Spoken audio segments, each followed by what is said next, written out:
Macho dancer. Nagsaya na kami ni Gobja. Baka pag naalala niya ngayon, mandiri siya. Meron pa kayong kissing scene pala rito eh. Oo.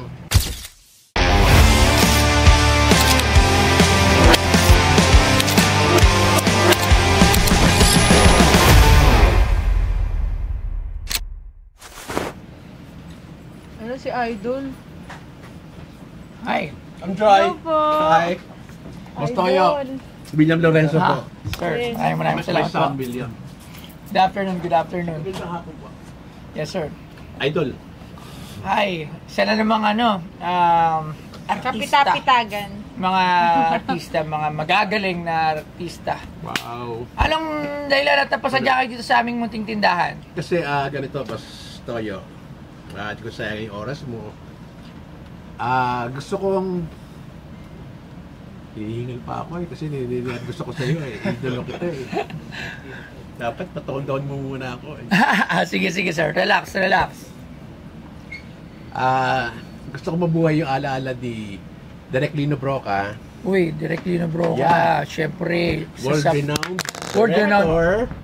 Lino Broca. Ating Filipino, national artist. Very controversial. Marami nang ginawang movies na dami. Socially relevant. I'm very concerned sa nangyayari sa surroundings. Yun ang isinasa pelikula niya. Ikaw may alam kang pelikula ni Lino Broca? Hindi, magsabi ka, hindi ko masyadong pero kakilala ko si Lino Broca. Okay. Yung kay Nora Honor, di ba meron siyang pelikula ni Nora Honor? Yeah, marami. Okay, para po sa ang pelikula to? Macho Dancer. The very controversial Macho Dancer. Macho Dancer. At yung una saba ko sa film, at ang tinalo ko dyan, medyo mabigat. Sino? The lead star, Alan Paule. Alan Paule. Yun yung may bigote. Si Alan Paule. Gardo Versosa. Kasama mo sa film? No, different film. Pero sa Macho Dancer, lead star si Alan. Mga anim kaming... Actor yan. Yung time mo yan. So, this is a sexy film, tama? It's a sexy film. Okay. Okay, so, anong kasama niyan? Ito ang inaano ko. Ito, secondary na lang yan Marami ka na yan Ayan yan. Tingnan natin yan. Ito, very rare. Si Direk Lino Broca never made a fan sign in his entire life. May fan sign dito si Direk Lino Broca. Birthday ko, itong regalo niya sa akin. Sige, tingnan natin. A very controversial movie, Macho Dancer. Oh!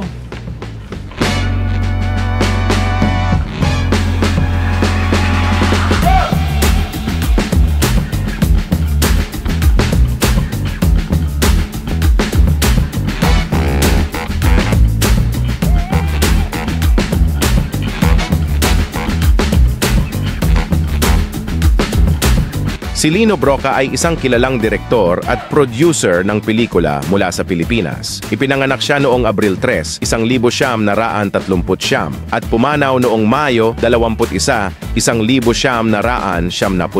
Isa siya sa mga pinakamaimpluwensyang filmmakers sa kasaysayan ng sinema sa Pilipinas, kilala sa kanyang mga pelikula na tumatalakay sa mga isyong panlipunan, politika at mga karanasan ng mga Pilipino sa ilalim ng mga sistemang may kapangyarihan. Isa sa kanyang mga kilalang pelikula ay ang Macho Dancer. Ang Macho Dancer ay nakatanggap ng mga papuri sa paraan ng pagkakakwento at mga pagganap ng mga aktor. At ito rin ay isang halimbawa ng mga pelikulang nagtatampok ng kontrobersyal na paksa sa masigasig na pagtuligsa sa mga sosyo-kultural na kondisyon sa bansa. At ang binebenta sa Pinoy Pawn Stars ay ang photo album na may pirma ni Lino Broca.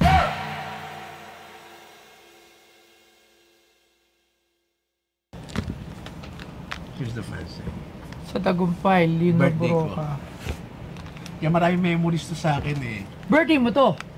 Maraming memories, Bastoya. Okay, so Gusto ko lang mapunta sa'yo kasi gusto ko magpatuloy ng alaala niya sa alaala ng mga tao kay Direk Lino. 1988. Tagal na, no? Oh, si Gob! Andyan! Di mo kalas kayo, hindi mo kaibigan mo. Si Gob! Gob Daniel! Gob! Si Jacqueline Jose, buhay pa. Dito din. Dito din. Jacqueline Jose. Ayun si Gob, boss. Ito, Jack. Jacqueline, Ito, hindi ko siya kilala. Hindi mo natatanda. Si Gob nandyan. Macho dancer. May eksena kami ni Gob dyan. Baka pag naalala niya kayo, mandiring siya. Meron. Tingnan natin. Alam mo, si Gob din yan, napakagaling din na artista niya. Diba? Sure. Daniel. Gob, hello. Ayan, oh. Na-miss kita, yung mga kalokohan natin before. So talagang, syempre, dati magkakabarkada kayo. Oo, barkada ko si Gob. Parang hindi ka po tumanda, sir. Ay, nako! Anong gusto mo? Hindi, Martin, hindi na kapag I-treat kita, anong gusto mo? Si Ma'am Jacqueline, oh. Ang ganda ni Ma'am Jacqueline. Very slim. Oh, payat siya, no? Oh, di na mo. Wow, nakakatuwa ka naman, di ba? Uy, ito na. Para si Alan Paula rin to, ah. Kamukha lang. Wala akong salamin eh. Who's that? Hindi, akala ko si Alan Oh, Paula. wag mo sana. Ayan na yun. Ayan na yung mga eksena nyo ni ano? Ni Gob. Ni Gob. In fairness siya, bagong sipilyo si Jan. Ha? Bagong sipilyo siya. Bago si Bill. Meron pa kayong kissing scene pala rito eh. Oo. Itong album na to, ano to? Lahat of still shots. While filming the movie. Eh no, si Alan Pauli nga to ah. Kasali That was before the shot, the rehearsal. Kasama ba si Alan Pauli sa film? Lead star. Oh yan, si Alan Pauli nga siya. Oo. Paano kami nominated dun sa ito dito. Okay, so how much? Actually, I've got no knowledge about the price. Kasi kung tatanungin mo, I'm going to aim high. Yes, yun nga. Oo. So better not ask me, boss. Alam ko naman, you'll be generous enough. Tatanong ako when it comes to signature kasi the signature of a national artist, syempre iba din yan. So titignan lang natin on paano ma-apply. So tuwagin natin si Sir Angelo. Sir Angelo, medyo naguguluhan ako rito eh kasi syempre Lino Broca to. Ay, magandang hapon po. Magandang hapon. Idol mo ako, napapanood kita eh. Ay, salamat. Nakasubscribe ako kay Boss Toyo. Sir Angelo, okay, so there's confusion here eh. Yes, sir. There's a signature pa national artist. Syempre, beloved Lino Broca. Alam naman natin na Nacho dancer. ang ating very greatest of all-time director, Philippine movie. Okay. Paano? So kay Lino Broca tong trophy. Opo. Hindi, the trophy is sa kanya. Award ko. Okay, sa award trophy, din sa yan. trophy meron na tayong May standard price. nito eh. So ang I know how to price it eh. The signature. the signature ni Lino How Broca. often do Lino Broca sign? How rare is it? So ito yung kayo yung nagpapirma mismo. Hindi. Actually, hindi ko siya pinipirma eh. Binigay. Birthday ko po to. Ito yung pinakaregalo niya sa akin. Wow. Kasi after the movie, 1987 was filmed. January was my birthday. Ito ang naisipan niyang iregalo sa akin. Kasi hindi siya mahilig magregalo ng mga material things. In short, hindi naman siya materyoso na tao. He died poor. Oh. Yeah. Baka yung pagkakalam ng tao porque director mayaman. No. Oh. In terms of value and considering yung context nga na ito ay ito ba yung Still photos. still photos Ng ng Macho Habang Dancer. nagpi-film, yeah. habang nagfi-film. Habang nagpi-film, while filming, may Before nagpi-film. the film was shown in cinemas, ito na nauna ang niregalo niya sa akin. Okay. So hindi ko pa nakikita yung film, binigay niya. So, ako na nakakita ng mga Dito yung pinagkukunan ng mga lobby cards ng Opo. araw. Kasi while filming, mayroong isang photographer sa gilid. Ito po yun. Okay. So yung lang, brief explanation, yung lobby cards, yun yung sa sinehan, no? Sa sinehan, yun yung nilalagay nila na... Usually meron pang mga, art. Meron tayo nun. Nakakabili tayo nun. Oo, yun. Yun, so in terms of pirma, in the context na ito yung mga movie stills, I would say 15 to 20 Signature. sa pirma. Yung movie stills, iba pa, siguro dagdag ka 5. So 20 to 25 for the whole thing. Okay, maraming salamat. Hindi sure lang. Alam mo, yun din yung iniisip ko. That's what's on my mind. Kasi, when it comes to signature, kayo ba ay naghahanap ng mga diamond rings na napakaganda at napakamura? Ito lang yan, dito lang yung marito po sa Gold 5 Soyo. At ito na nga siya, tingnan nyo!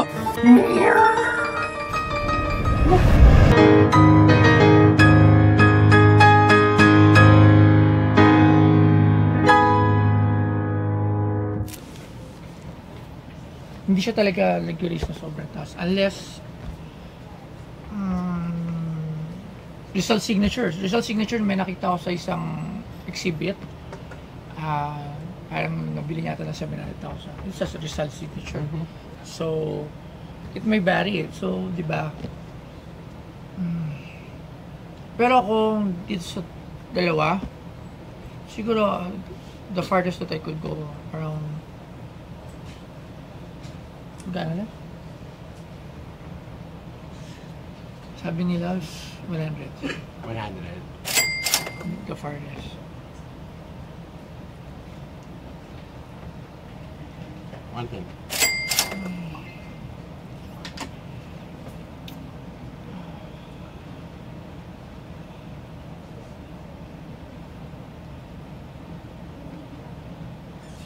Sige na, handshake mo na ako. Oh. 103! Check mo na, inalis ko. Hindi ba ako nagsasabi? 103. 10, make it 10. Sige na, para may... Okay. Nag-depreciate na lahat eh. 105. 105. Thank you. Thank you, Joy. Okay. Nagano lang. Directly no bro. Sana magtuloy yung memorya ng mga tao kay Direk Lino. Yes. So, more ano. Kalimutan. Yung signature. But kasi lahat yung mga pelikula niya may katuturaan. Yeah. Maganda. Socially relevant lahat ang ginawa niya. Wala siyang, actually, gumawa siya ng commercial film. Kakunti lang, pero injected ng kung ano yung nangyayari sa paligiran. Kapaligiran, kung ano nangyayari, nilalagay niya sa film. Film, yes. Kasi doon lang niya na-express yung sarili film, niya. Yes. Nabasa ko rin sa biography niya. Yeah, very true. Chinek ko yung signature ni Direk Lino Broca nakalagay doon. Oo, ilang beses yung sign niya is ilang beses na siya. True Films. Yeah. Ito yung movie na pinag-away pa namin to kay Mr. Manoling Moratoro na si MTRCB chairman noon. Former. Nasa harapan kami ng building lagi para sa moving to kasi gusto niya i-cut. Ay, pala ba? Kaya maraming memorya to. Pero sa abroad, nakarating niya kung saan, Cannes, New York, Toronto. Okay. So you need to sign, syempre. Sign ka rin dito on your name. Syempre, kailangan mo dahil ikaw din ang bida dyan. Sir, You baka sign? sa opening ng museum namin ngayong May. Sure. Dyan. Pwede po. Oo, pata ako. Ayan. Alam po ilalagay ko dito. Ayan. Signature Yung lang name. po. Yan. Name lang po. Yeah, signature. Tapos day to day ko.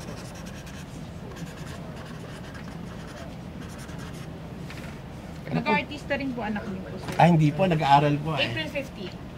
Nag-aaral po siya. 4/15/25. Gusto ko makatapos sa UP. April ano po? 15 po. Di ka na, no? Ayan. Thank you very much. Pwede so Thank na you so so. much. Salamat. Ito pa pala. Sa likod din. Saan po? Dito po. Ayan. Ang dami natin trophy ngayon.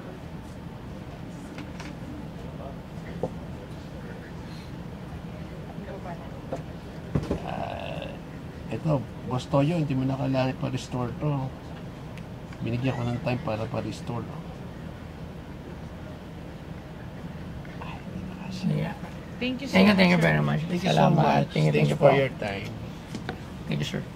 Nagpunta po ako dito para iiwan kay Boss Toyo yung isang memorabilia ni Direk Lino Broca na yung about the film Macho Dancer, yung album po na may pirma niya kasama po ang trophy na sa unang acting award ko, ito yung napalalunan ko, Best New Actor, na kay Boss Toyo na po. A very nice experience with Boss Toyo. Maraming salamat po.